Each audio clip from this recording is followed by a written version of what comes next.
Hello, this is Matt on the Moon Lambo channel. I've now held XRP for almost 7 years. I've never sold a single XRP in my entire life, but I will when I'm sufficiently enticed to do so, which I firmly believe is going to happen. But I first purchased XRP November 17th, 2017.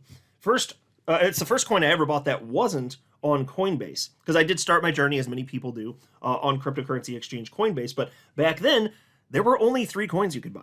Bitcoin, ETH, and Litecoin. And so I did buy all 3 of those, just tiny amounts, before I'd even done sufficient research. But to me, part of doing the research was experiencing what it was like to buy this stuff, buy it on an exchange, move it to cold storage, so I even though it wasn't putting in serious money initially anyway, not with my first few purchases, I just wanted to kind of try it out.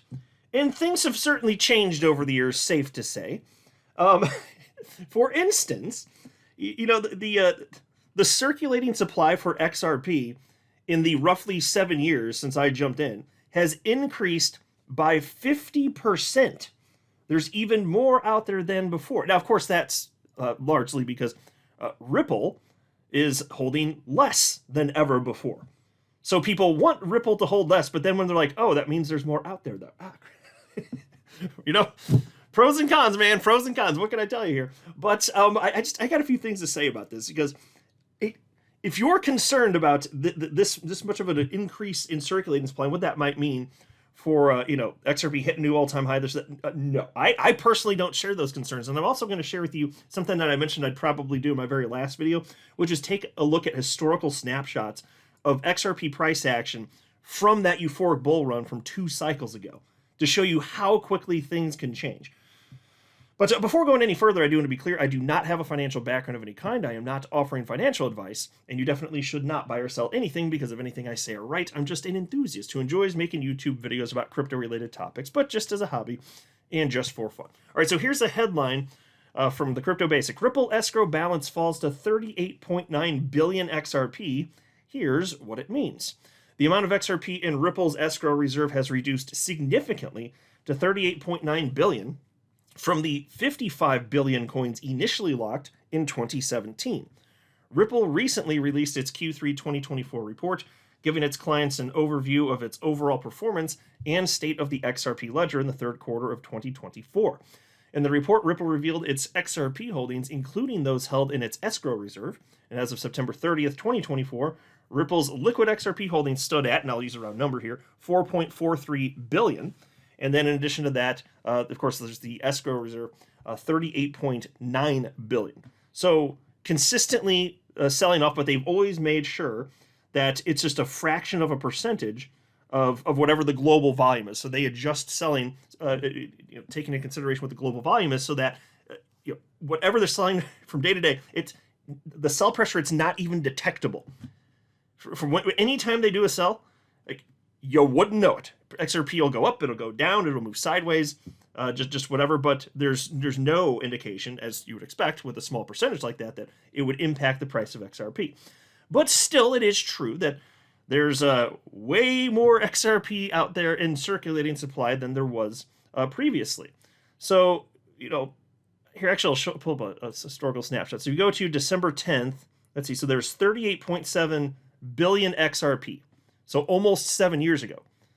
So now we've got roughly 56.8 billion XRP in circulating supply. So again, about a 50% increase. So you might be thinking, oh my God. So there's that much more competition out there. Like, how are we going to get this price to go up? Well, just let me share with you something. That might sound like a big increase to you. It really isn't. And in fact, the inflationary nature of various coins, like for some coins, it's been substantially higher than that. Because, I mean, if you take it on a yearly basis, it's probably only like many years there's been a circulating supply increase of 4, 5, 6%, whatever it is for XRP. It's actually not that big. It's just that 7 years have passed now. But there have been coins with much greater annual increases in circulating supply that have substantially outperformed XRP in any given period. That's the truth. There have been coins with double that have just skyrocketed. So if you want to know what the problem is, if you want to call it a problem, it's that there's currently not sufficient demand. The supply side, while a factor, admittedly, is not the problem. And so why isn't there demand for XRP? Well, It depends on what you're talking about. I wouldn't say there's literally none. It's still in the top 10 coins by market cap for a reason. But look, it was attacked for years from the SEC, obviously. That clearly artificially impacted the price of action of XRP. Unquestionably, it did. And then also it's been consolidating because it had 2 cycles ago an insane run. XRP was literally the best performer in the entire crypto asset class for that 2017 bull run. 80,000% increase. So if it had to take a little extra time to cool off, okay, fine. But the supply side is not the problem. It's just that there's only an opportunity historically for a new all-time high for XRP every 4 years, because we only have euphoric blow-off tops every 4 years. We missed the last one. Now we're on the precipice of, presumably anyway, a new one, unless history isn't going to kind of rhyme with itself, which would be ridiculous. I think we are going to see that. And, you know, we're on election day here in the United States anyway, so historically, after that occurs, you do start to see some serious fireworks. So you need to see the demand. My firm belief is that the demand comes back. In fact, if you look at what would happen in 2017, you had the tightest Bollinger Bands in history. We talked about that quite a bit, right? They're even tighter this round, though. And so when that happens, it does tell you, okay, this thing, it's wound up tight. It is going to break. Then the question is it to the upside or downside? And I say it's most probable to the upside dramatically because we're in a bull market. That's my guess. I'm just a dude on the internet. I'm not telling you to buy or sell. And if I'm wrong, but I have my conviction, and I think I have sound reasoning for this. So even if you're talking about a 50% increase in terms of the circulating supply, how many more people do you think are in crypto now? Way more. In fact, just consider the XRP ecosystem. So when XRP ran to almost $4, but when it started that run, just so like say roughly mid-December of 2017, there were fewer than 700,000 XRP accounts in existence. Fewer than 700,000. It has been steadily increasing for nearly 7 years now. There are now over 5.3 million. So folks, what I'm saying is the opportunity, once you hit that euphoric stage, you're worried about a 50% increase in the circulating supply when the demand in terms of like the number of humans just in crypto that can prop up any crypto, like when it runs, that dwarfs it. The amount of, and if we're really going to have retail flow back in and a true euphoric blow off top, it doesn't matter that is increased. It just doesn't. I mean, you're talking about way less than 1% of humans have ever even held XRP at any point in life, and we're worried about like, no. I mean, you could have the price or the circulating supply of XRP, even if it could double, which it can't because there's the max supply of 100 billion. But even if the circulating supply could double, there would still be insane opportunity. So I'm not saying it's not a consideration. I'm saying it doesn't matter in the end. It simply point blank does not matter. And so let's go back to this historic snapshot from CoinMarketCap. This is December 10th, 2017. And this was an interesting time to be an XRP holder. The first time I bought XRP, I think it was like 21 cents. So it was right around there when I made my first purchase. And so here we were, December 10th, 2017. And it was only 23 cents. And I remember watching all sorts of YouTube videos. So this is, a year before I ever launched my channel. And I was still learning all sorts of stuff anyway.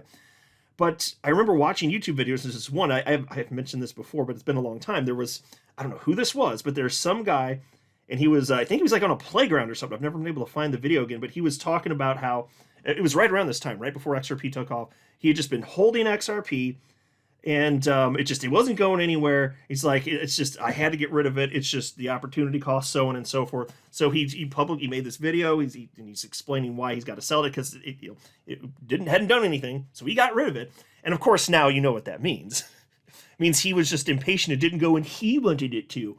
And then I remember sitting there thinking to myself, that might be a bad idea. I was just thinking internally. I was like, I'm new to the space. I'm like, okay, I'm concerned that might be a bad idea, but to each their own.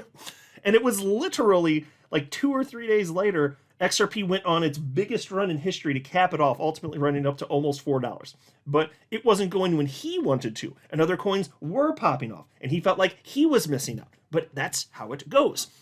He was chasing stuff. Other stuff was moving. He wanted a piece of it. But then a lot of the runs, you already missed out if you're chasing green candles. Either you have exposure before that stuff happens or you don't. And I will never forget that video. I wish I knew who it was. I wouldn't be surprised if he deleted it. I don't know if he's still making YouTube videos. That was the better part of a decade ago. But I will never forget watching that. It really stood out to me. And there's a lesson in there. Either you have patience and conviction or you don't. He did not. And he did the thing that's what new investors do. They buy, it's not going, oh my God, the FOMO, other stuff's going. It's not going when I want it to, and so they sell. I mean, okay, if that's what you want to do. That's not a good way to invest. The good way to invest, in my humble opinion, is to just have broad exposure to the asset class and then let time do the heavy lifting, because more money flows in and number go up. And that's what I've done. You know, what I put into crypto over the last 7 years, my God, what I put in versus compared to what it's worth now, it's just not even close. And I'm not going to say numbers, but holy freaking hell, because I let time do the heavy lifting. That's just how it works. And still, I believe XRP absolutely is going to blast off. So here it was at 23 cents, December 10th, 2017. Here it was a week later, December 17th. And so at this point, it was 72 cents. So in 1 week, went from the number 5 position in market cap to number 4. But it gets even more wild.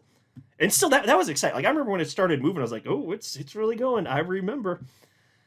It was frankly even hard to focus on work at the time. I was like staring at the price like every other human under the sun, because it's fun and it's exciting.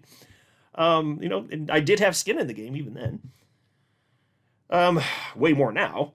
But here you go. Look at this. Another week past that, December 24th, 2017. It's now at $1.04. So think about it. You had a half a year of consolidation. No, this crap coin, it's never going to go. Some people capitulating, giving up. It's never going to go. But then, snap of a finger, what happens? See how quickly this unfolds? It's blisteringly fast. So either you have exposure when it happens, or you do not. Those who had exposure were pretty happy with what happened, let's say. That's very clear. So the day before Christmas, it's at $1.04. Fast forward to December 31st, 2017. XRP now number 2 in market cap. It's above Ethereum at $2.30. And so think about it. Again, if you feel like it's impossible, you feel beaten down, you feel impatient, it's just not going, it's been going sideways for too long. Well, that's what they said in 2017. How'd that work out for them? They missed out on the coolest XRP run in history. The best performer for the entire cycle. It was XRP. And people missed out on that because it didn't go when they wanted to. And other stuff was doing better. Well, okay. Is that a good way to invest? Other stuff's doing better, so sell? Like, it's just dumb stuff. It's just really dumb stuff. So again, December 31st, $2.30, number 2 in market cap. Then you can take a look at this one. This is the last one I got for you. January 7th, 2018, still number 2 in market cap. And XRP is at $3.37. So this was actually 3 days after XRP hit its all-time high, but the CoinMarketCap doesn't have a snapshot for that day, unfortunately. So it was already on the decline after that. But still, $3.37. Just look at how little time it took for this to happen. Not much. From when it started to move to when it hit the peak, it was about actually 2.5 weeks.